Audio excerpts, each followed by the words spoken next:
দর্শক আসসালামু আলাইকুম। জীবনের গল্পে আপনাদের স্বাগতম। ক্যামেরার সামনে দাঁড়িয়ে আছে এই মুহূর্তে একটি বোন, আমরা শুনবো তারই জীবনের গল্প। আসসালামু আলাইকুম আপু, কেমন আছেন? ওয়ালাইকুম আসসালাম। আলহামদুলিল্লাহ ভালো আছি। জি, আপনারা কেমন আছেন? আলহামদুলিল্লাহ ভালো আছি। আপু আপনার নাম কি, কোথা থেকে এসেছেন? আমার নাম হচ্ছে ইভা, আমি ফরিদপুর থেকে আসছি। আপনার নাম ইভা, আপনি ফরিদপুর থেকে এসেছেন। আচ্ছা ঠিক আছে আপু, আপনার বয়স কত? আমার বয়স 21 বছর।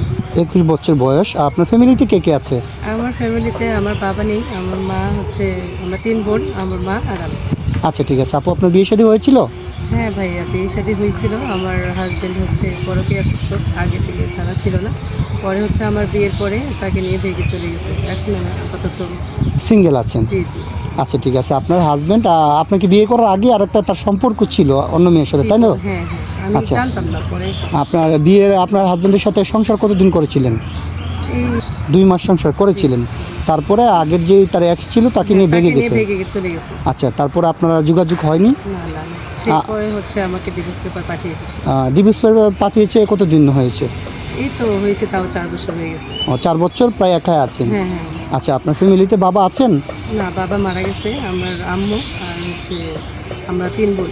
আপনাদের ওই বোনগুলোর কি বিয়ে শাদী হয়ে গেছে? বোনদের বিয়ে শাদী হয়ে গেছে, তারা আছে। আচ্ছা, তারপরে কি আপনার বিয়ে শাদী দেয়নি আপনার ফ্যামিলি? না, আর্থিক অবস্থার জন্য বিয়ে শাদী দিতে পারিনি। আপনি বলতে চাচ্ছেন যে আর্থিক অবস্থা বলতে মানে যৌতুকে, মানে বিয়ের জন্য আসলে যৌতুক চাই সবাই।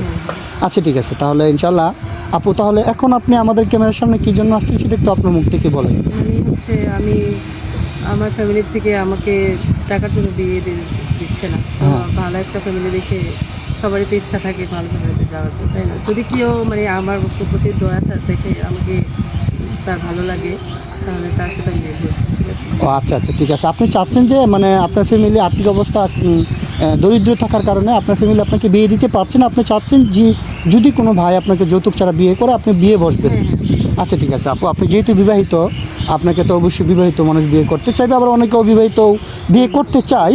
আচ্ছা ঠিক আছে আপু, তাহলে আমাদের এই ভিডিও পাবলিক করার পরে তো মনে করেন দেশ থেকে প্রবাস থেকে শত শত ভাই আমাদেরকে নক করবে বিয়ে শাদী করার জন্য আপনাকে। তো অনেকের মনে করেন আপনার 40, 45, 50 বছর হয়, অনেকের স্ত্রী আছে। বয়স কোনো ম্যাটার না, মানুষের মন মানসিকতা, মানুষের চরিত্রবান ভালো, এটাই হচ্ছে বড় ব্যাপার। আচ্ছা আচ্ছা ঠিক আছে আপু, অনেকের মনে করেন স্ত্রী চলে গেছে অথবা বাচ্চা কাচ্চা হয় না, তারপরে আপনার হচ্ছে গিয়া এই অনেকের এই মানে স্ত্রী চইলা যায়, মইরা যায়, এরকম যদি কোনো ভাই আপনাকে এরকম হলেও চলবে। ভালো সংসার দরকার, আপনার একটা ভালো সংসার দরকার। আচ্ছা ঠিক আছে আপু, আমরা চেষ্টা করবো আপনাকে একটা ভালো ব্যক্তির হাতে তুলে দিতে। তো কথা হচ্ছে গিয়ে ওনারা আপনার সাথে যোগাযোগ কীভাবে করবেন?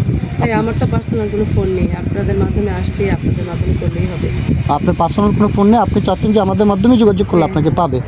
মোটামুটি এখন যুগে তো সবারই ফোন থাকে, তাহলে আপনারটা নাই কেন? ভাইয়া, আমার হচ্ছে ফ্যামিলিতে দুবেলা দুটো ভালো করে খেতেই পারি না। আম্মুকে নিয়ে আমি হচ্ছে কোনো রকম চলি। ও আচ্ছা আচ্ছা ঠিক আছে আপু, আপনাকে আর লজ্জা দিতে চাচ্ছি না আমি। তো সুপ্রিয় দর্শক, এই মুহূর্তে দেখতে পাচ্ছেন ডিসপ্লেতে একটি নাম্বার, এই নাম্বারটা হচ্ছে আমাদের নাম্বার, ইউটিউব চ্যানেল কর্তৃপক্ষের নাম্বার। এই নাম্বারে ইমো হোয়াটসঅ্যাপ আছে। যদি কোনো ভাই বা আপুর সঙ্গে যোগাযোগ করতে চান, তাহলে ওনার একটা স্ক্রিনশট মেরে পাঠিয়ে দিয়ে আমাদেরকে ভয়েস করবেন, আমাদের প্রতিনিধিরা আপনাদের সাথে যোগাযোগ করবে।